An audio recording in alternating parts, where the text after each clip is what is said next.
Okey, Assalamualaikum, selamat sejahtera. Kita sambung tutorial kita 10.4 iaitu transformer. Cuma nak masuk 10.4A part A ialah konsep, iaitu kita nak cerita tentang konsep sahaja macam mana transformer ni berfungsi. Okey. So terus kita masuk tutorial nombor 1. Apakah itu transformer? Okey. Dah belajar sepatutnya semasa PT3 ataupun PMR. Transformer ialah alat. Okey, dia bermula dengan alat. Alat apa? Untuk menaikkan dan menurunkan voltan. Voltan bagi arus ulang-alik ataupun nama pendek dia voltan ulang-alik lah. Okey, sebab kalau arus tu naik, voltan akan naik sama-sama. Kalau arus ulang-alik dia naik turun, maknanya voltan arus ulang-alik tu dia akan naik turun juga. Bahasa pendek dia ialah voltan ulang-alik, alternating voltage. Okey, itu cerita yang pertama. Jadi keyword dia simple je, dia menaikkan dan menurunkan voltan bagi arus ulang-alik. Namakan dua jenis transformer di bawah. Alright, kita ada dua jenis transformer, A dengan B. Apa beza A dengan B? Kalau kita tengok, A tu dia punya gelung untuk primary ialah sikit, manakala untuk secondary banyak. Okey, VS secondary.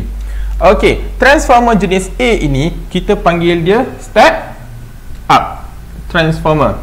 Okey, ataupun dalam bahasa Melayu injak naik. Kenapa injak naik? Sebab primary primer dan sekunder.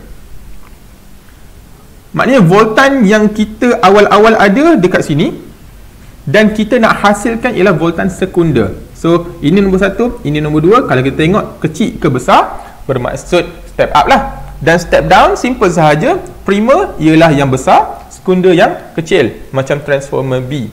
Jadi jawapan dia simple, transformer A ialah injak naik, transformer B ialah injak turun. Okey, kena alert yang mana primer, mana sekunder. Biasanya primer ialah bekalan kuasa, okey. Nanti kita check beberapa soalan lepas ni. Okey. Nombor 3. Itu jelah jawapan untuk nombor 2. Nombor 3, Raja menunjukkan transformer injak naik. Terangkan. Panjanglah cerita terangkan ni. Terangkan bagaimana formula injak naik ini berfungsi. Jadi kita tahu injak naik berfungsi menaikkan voltan bagi arus ulang-alik. Jadi macam mana dia berfungsi sebenarnya? Jadi suka saya nak menunjukkan PowerPoint. Lebih mudah nak terangkan. Alamak. Okey. Ini ialah solenoid yang kita sambungkan pada mentol. Okey. Jadi kita dah pernah belajar sebelum ni. Bila kita letak magnet, kenapa mentol ni tak menyala? Sebab magnet ni tak bergerak. Sebab kita perlukan gerakan. Cuba kita tengok macam mana gerakan. Mendekati dan menjauhi. Bila mendekati dan menjauhi, barulah mentol ini menyala. Kenapa? Sebab bila magnet tersebut mendekati dan menjauhi, nampak? Akan ada medan magnet yang dipotong oleh wire solenoid ni. Nampak wire-wire pula. Ni medan-medan magnet yang lurus-lurus melengkung ni, bila kita gerakkan, dia memotong ataupun dipotong oleh konduktor. Dia menghasilkan arus aruhan pada gegelung yang kedua ini, menghasilkan nyalaan pada mentol. See? Clear? Okay, ini logik lah. Ini kita dah belajar sebelum ni. Okey. Jadi, apa masalah dia? Masalah dia lah, bukan masalah isu dia kita tukar kepada solenoid juga. Beza solenoid yang pertama kita letak bateri, solenoid yang kedua kita letak mentol. Jadi bila solenoid kita pasang bateri, kita kembali kepada konsep 8.1 ataupun 10.1 yang kita belajar sebelum ni. Bila solenoid kita letak bateri, dia akan jadi seperti magnet, iaitu elektromagnet lah. Jadi elektromagnet ni bila kita dekat dan jauh, juga mentol kita menyala. Sebab apa? Sebab kita dah beritahu tadi, dia serupa macam magnet. Bila dia serupa macam magnet, dia juga ada medan magnet seperti magnet bar. Jadi mentol pun menyala juga. Nampak? Kita dah tak pakai bar magnet. Kita cuma pakai dua gegelung sahaja. Okey. Stop. Sekarang ni kita modify lagi. Kita jadikan dia satu batang. Okey. Bila kita jadikan satu batang, menyala tak? Tak menyala. Kenapa tak menyala? Sebab walaupun ada medan magnet dekat gegelung yang pertama ni, dia tidak memotong, tidak ada pergerakan relatif untuk memotong medan magnet, maka mentol ini tidak menyala. Okey. Jadi macam mana nak ada gerakan relatif supaya wire gegelung pada mentol ini boleh memotong medan magnet? Cara dia simple. Kita tengok kita pakai bateri kat sini Bila kita pakai bateri, kita tukar kepada ni, bekalan arus ulang-alik. Bila bekalan arus ulang-alik, apa jadi? Okey, arus ulang-alik itu bermaksud arus dia naik, arus dia turun. Arus dia naik, arus dia turun. Jadi kita boleh imagine, bila arus tu naik, maka medan magnet yang terhasil akan membesar. Bila arus tu turun, medan magnet tu akan mengecil. Jadi naik turun, medan magnet tu akan besar, kecil, besar, kecil. Jadi seolah-olah beginilah, bila kita gunakan arus ulang-alik, medan magnet yang akan terhasil macam ni. Kecil, besar, kecil, besar. Okey. Mengikut mengikut frekuensi frekuensi arus ulang-alik tersebut. Jadi bila medan magnet ni kejap kecil, kejap besar, kejap kecil, kejap besar, nampak tak? Terpotong tak? Secara automatik berlaku juga pemotongan flux magnet ini pada gegelung yang kedua. Juga mentol kita menyala. Nampak? Jadi transformer dia berfungsi macam ini. Sebab tu dia hanya boleh berfungsi apabila menggunakan voltan ulang-alik ataupun arus ulang-alik. Kalau arus terus tadi, dia tak berfungsi. Okey. Stop. Arus ulang-alik menghasilkan medan magnet yang sentiasa berubah-ubah. Jadi medan magnet yang sentiasa berubah-ubah ini mengaruhkan gegelung sekunder. Okey, ini gila primer lah ni. Ini sekunder menghasilkan arus aruhan pada gegelung yang kedua. Jadi mana transformernya? Okey, kita pergi patah balik kat sini. Jadi kita pusing. Ting. Nampak? Kita dekatkan antara dua gegelung tu. Okey. Dan kita, ini litar primer, litar sekunder, dan kita jadikan kita punya tengah-tengah ni apa? Tengah-tengah ni ialah soft iron ataupun teras besi lembut. Kita buat dalam bentuk frame. Nampak? Inilah dia transformer. Dia hanya berfungsi kita gunakan arus ulang-alik ataupun voltan ulang-alik. Okey. Ini ialah yang original, yang paling ringkas. Alamak, tak nampak. Cek. Okey, yang first ni yang paling ringkas. Lepas itu, yang ini bila kita nak dekatkan lagi dia punya gegelung primer dengan sekunder, kita gulung di tengah-tengah, dia lebih rapat. Ini ialah rupanya secara 3D, ini juga gambaran. Ini yang original lah. Okey, transformer ni banyak saiz, ada yang kecil, ada yang besar, depends pada kegunaan. Okey, that's it.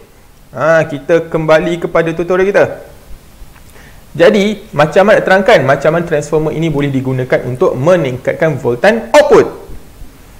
Okey. Ini ialah frame transformer. Frame ini diperbuat dari teras besi lembut. Okey, kalau kita tengok, kita beri bekalan. Okey, ni step up Okey, step up kita nak bagi, kita bagilah 5 volt contohnya. Okey, 5 volt kita gulung dekat sini. Dan patah balik. Nampak? Tetapi macam mana dekat sebelah sini boleh dapat arus ataupun ada boleh menyala pula mentol kat sini. Nampak? Okey, nyala. Ting. Ada budak kata arus dia mengalir lalu dekat dalam frame ni. Awak, frame ni tak lalu. Wire tu dia pergi, dia gulung and then dia patah balik. Macam mana arus tu boleh pergi sana? Tu yang kita cerita tadi. Arus yang terhasil dekat gegelung sekunder ini datangnya dari arus aruhan yang tadi saya tunjuk. Okey, jadi macam mana terangkan? Nombor 1 kena sebut apa? Okey, saya tulis. Nombor 1. Okey. 5 volt ni ialah arus ulang-alik. Okey. Arus ulang-alik mengalir dalam gegelung primer. Ini yang pertama. Ni. Ini ialah gegelung primer. Ini gegelung sekunder. Okey. Bila arus ulang-alik mengalir dalam gegelung primer, tadi sebut arus ulang-alik dia menghasilkan medan magnet yang sentiasa berubah-ubah. Okey. Medan magnet yang sentiasa berubah-ubah terhasil kat mana? Dalam ataupun terhasil pada teras besi lembut. Ni, medan magnet terhasil pada frame ni ialah frame teras besi lembut. Okey, tu nombor 2. Dah. Kita sambung nombor 3 pula. Sempat tak salin ni? Pandai-pandai awak lah Nombor 3. Okey. Medan magnet yang berubah-ubah.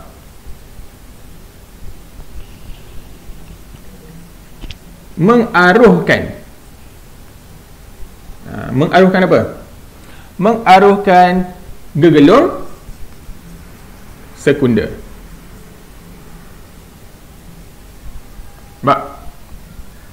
Bila dia mengaruhkan pada gegelung sekunder, yang keempat, apa yang terhasil?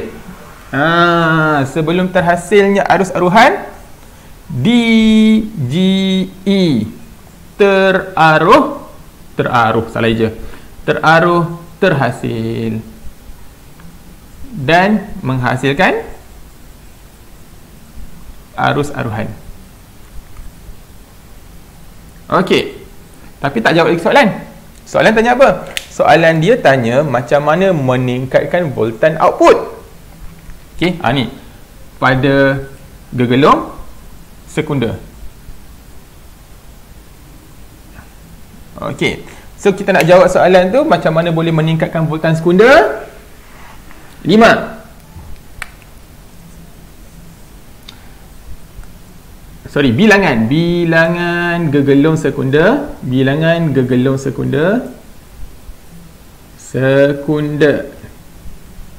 Melebihi bilangan gegelung prima. Okey, maka nombor 6, voltan output ataupun sekunder adalah lebih besar dari voltan prima. That's it. Macam panjang, tak apa, tulis je semua awak. Itulah caranya bagaimana transformer ini berfungsi. Dia bukannya menggerakkan arus tu masuk dalam soft iron. Arus tak masuk dalam soft iron. Yang soft iron ini fungsi dia untuk menghasilkan medan magnet dan seterusnya mengaruhkan gegelung sekunder di sebelahnya. Okey, dah. Sambung nombor 4, laju sikit. Rajah menunjukkan transformer injak turun, okey, dan dua mentol yang serupa PQ. P duduk dekat voltan tinggi, Q duduk kat voltan rendah. Bandingkan kecerahan mentol P dan Q. Okey, tentulah mentol yang serupa mentol P lebih cerah kerana voltan yang merentasi P lebih tinggi. Bila voltan tinggi maka arus dia tinggilah. Okey, maka bila arus tinggi dia lebih cerah. Okey, simple. Nombor 5. Terangkan apakah yang berlaku apabila bekalan input AU. AU tu ialah arus ulang alik diganti dengan bateri 3 volt. Okey, kita padam.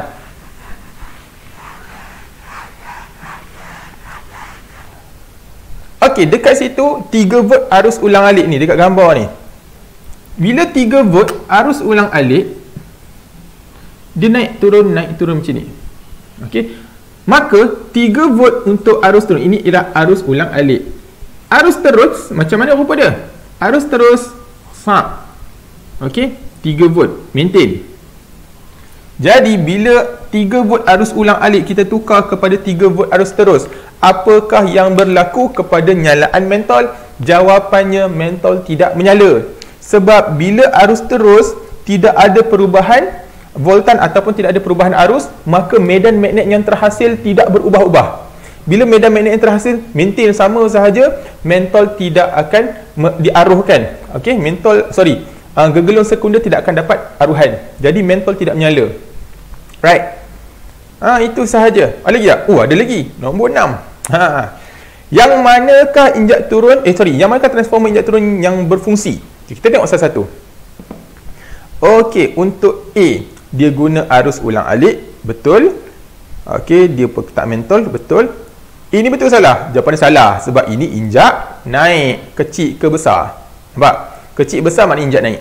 Okey, B, kecil ke besar? Tak payah tengok, injak naik, dia nak injak turun. Okey, C dengan D. Antara C dengan D, dua-dua ni injak turun. Besar ke kecil? Besar ke kecil. So, mana yang berfungsi?